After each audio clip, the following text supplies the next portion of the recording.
қазақ еліміз қыстан шығып көрісу деген біздің дәстүрлерді Наурыз мейрамы келіп жатыр, бәрі құтты болсын.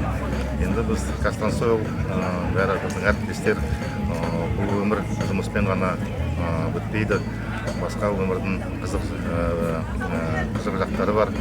Соның бірі енді Наурызды бірге біздің қазақтың айтатыны бар ғой, бірлік бар жерде тірлік бар деп, сол бірге болайық деп, бір-бірімізді танып жүрейік деп, сол бір Наурызды оңтүстіктің жерінде оңтүстіктің әріптестеріне үлкен рахмет, бізді қарсы алып, киіз үй құрып, 12 біздің қазақтың рәсімін көрдік, дәстүрін көрдік, келін түсіру, пішпе той, одан басқа біреу білер, біреу білмейді.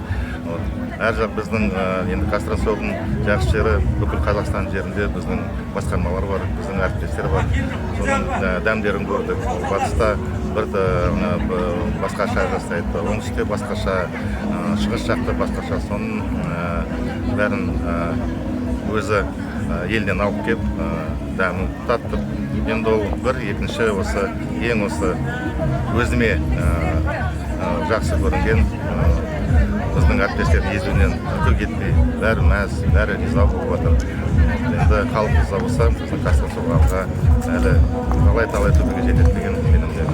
Сол бүгін Наурыз құтты болсын. Сондай мақсатпен енді істеп жатқан іс-шара.